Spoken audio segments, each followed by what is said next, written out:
For over 2,000 years, the figure of Jesus of Nazareth has shaped human civilization like no other. His teachings have inspired billions, his story has been told countless times, and his influence permeates art, literature, law, and culture across the globe. But beneath the layers of faith, theology, and tradition lies a fundamental question that historians have grappled with for centuries: was Jesus a real historical person? This isn't a question about religious belief or the supernatural claims surrounding Jesus. Instead, we're asking whether a Jewish preacher named Jesus actually lived in first-century Palestine. It's a question that requires us to examine ancient texts, archaeological evidence, and historical methodology with the same rigor we'd apply to any figure from antiquity. Today, we'll explore what scholars, both religious and secular, have discovered about the historical Jesus, examining the evidence that supports his existence while acknowledging the challenges and limitations of studying any figure from the ancient world. The overwhelming majority of biblical scholars, historians, and experts in ancient Near Eastern studies, regardless of their religious beliefs, agree that Jesus of Nazareth was a real historical figure.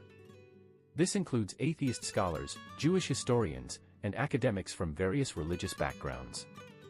Bart Ehrman, a prominent New Testament scholar and agnostic, states that the evidence for Jesus' existence is so strong that virtually no serious scholar doubts it. Similarly, Michael Grant, a classical historian, wrote that if we applied the same standards of evidence to Jesus that we do to other ancient figures, we would have no reasonable doubt about his existence. But what exactly is this evidence? And why do some people still question whether Jesus existed at all? To understand this, we need to examine the sources and consider the context of first-century Palestine. Before diving into the evidence, it's crucial to understand the limitations we face when studying any figure from the ancient world. We don't have newspapers, birth certificates, or government records from first-century Palestine.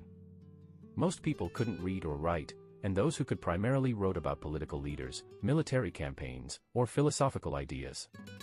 Jesus, according to the sources we have, was a Jewish preacher from a small village in Galilee. He wasn't a political leader, emperor, or wealthy aristocrat. The fact that we have any records of such a person is actually quite remarkable when compared to most individuals from this period. Additionally, we must remember that ancient historians had different standards and methods than modern historians. They often wrote decades or centuries after the events they described, and they frequently included theological or political interpretations alongside historical facts. The earliest and most detailed sources about Jesus come from Christian writings, particularly the New Testament Gospels and the letters of Paul. While these are clearly written by believers and contain theological interpretations, they also provide historical information that scholars can analyze. The letters of Paul, written roughly 20 to 30 years after Jesus' death, are particularly significant because they represent our earliest written references to Jesus. Paul mentions meeting James, whom he calls the brother of the Lord, and Peter, suggesting he had contact with people who knew Jesus personally. The Gospels of Matthew, Mark, Luke, and John were written later, probably between 70 to 100 CE, but they appear to draw from earlier sources. The Gospel of Mark, likely the earliest, shows signs of being based on eyewitness accounts and earlier oral traditions. What's particularly interesting is that these sources, despite their obvious bias, contain details that wouldn't necessarily serve the early Christian community's purposes. For example, they acknowledge Jesus' baptism by John the Baptist, which created theological problems for early Christians who believed Jesus was sinless and superior to John. They also record his crucifixion, which was seen as shameful and would have been an unlikely invention for a religious movement trying to attract followers. The earliest and most detailed sources about Jesus come from Christian writings, particularly the New Testament Gospels and the letters of Paul. While these are clearly written by believers and contain theological interpretations, they also provide historical information that scholars can analyze. The letters of Paul, written roughly 20 to 30 years after Jesus' death, are particularly significant because they represent our earliest written references to Jesus. Paul mentions meeting James, whom he calls the brother of the Lord, and Peter, suggesting he had contact with people who knew Jesus personally. The Gospels of Matthew, Mark, Luke, and John were written later, probably between 70 to 100 CE, but they appear to draw from earlier sources. The Gospel of Mark, likely the earliest, shows signs of being based on eyewitness accounts and earlier oral traditions. What's particularly interesting is that these sources, despite their obvious bias, contain details that wouldn't necessarily serve the early Christian community's purposes. For example, they acknowledge Jesus' baptism by John the Baptist, which created theological problems for early Christians who believed Jesus was sinless and superior to John. They also record his crucifixion, which was seen as shameful and would have been an unlikely invention for a religious movement trying to attract followers. Direct archaeological evidence for specific individuals from the ancient world is extremely rare, and Jesus is no exception. However, archaeology has provided valuable context that supports the general historical framework described in the Gospels. Excavations in Nazareth have confirmed that it was a small Jewish village in the 1st century, consistent with Gospel accounts. Archaeological work around the Sea of Galilee has revealed fishing communities that match the descriptions of Jesus' early followers. Perhaps most significantly, in 1961, archaeologists discovered a stone inscription at Caesarea Maritima that mentions Pontius Pilate as prefect of Judea. This confirms the existence and title of the Roman official who, according to Christian sources, ordered Jesus' crucifixion. While we don't have direct archaeological evidence for Jesus himself, the archaeological record supports the historical context and many of the details described in early Christian writings. Despite the scholarly consensus, a small group of writers and some internet commentators argue that Jesus never existed at all. This position, known as mythicism, suggests that Jesus was entirely a mythological figure, similar to other ancient gods and heroes. Mythicists often point to parallels between Jesus and other ancient mythological figures, arguing that Christianity borrowed elements from mystery religions and pagan myths. They also note the lack of contemporary references to Jesus from non-Christian sources. However, the mythicist position faces several significant challenges. The parallels they cite are often overstated or taken out of context.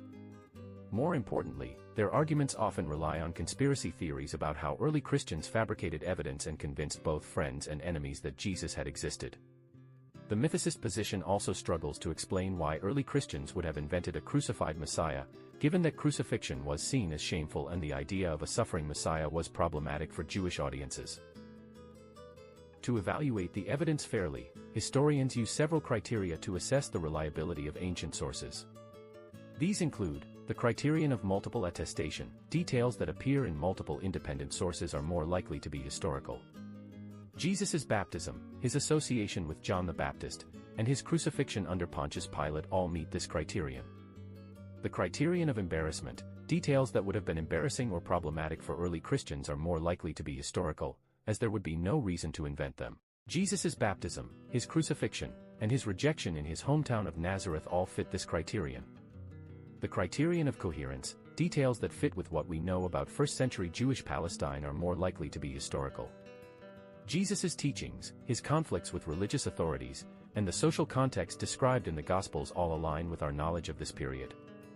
When these criteria are applied to the sources about Jesus, they support the conclusion that he was a real historical figure, even if many of the specific details about his life remain uncertain. Based on the available evidence and scholarly analysis, we can reasonably conclude that Jesus of Nazareth was a real historical person. The scholarly consensus is built on multiple lines of evidence: early Christian sources that contain embarrassing details, non-Christian references that treat him as a historical figure, and archaeological context that supports the general historical framework. However, it's important to distinguish between the historical Jesus and the Jesus of faith. While historians can establish that Jesus existed and can make educated guesses about some aspects of his life and teachings, questions about his divine nature, the accuracy of specific miracle accounts, and other theological matters fall outside the realm of historical inquiry. What we can say with reasonable confidence is that Jesus was a Jewish preacher and teacher who lived in 1st century Palestine, gathered followers, came into conflict with both Jewish and Roman authorities, and was executed by crucifixion under Pontius Pilate. The movement that began with his followers eventually became Christianity. The question, was Jesus a real historical person, demonstrates the intersection between history, faith, and scholarship. While we may never have the kind of definitive proof that some would prefer, the historical evidence, when evaluated using standard scholarly methods, strongly supports the existence of Jesus as a historical figure. This doesn't resolve questions about Jesus' religious significance or the truth of Christian theological claims. Those are matters of faith and personal belief that go beyond what historical inquiry can address. But from a purely historical perspective, the evidence indicates that the story of Christianity began with a real person, a Jewish preacher whose life and death in 1st century Palestine set in motion one of the most influential movements in human history. Understanding the historical evidence for Jesus helps us appreciate both the possibilities and limitations of historical inquiry. It reminds us that history is not just about facts and dates, but about understanding how real people in real places and times shape the world we live in today. Whether one is a believer, skeptic, or simply curious about history, the evidence suggests that Jesus of Nazareth was indeed a real historical person whose impact on humanity continues to this day.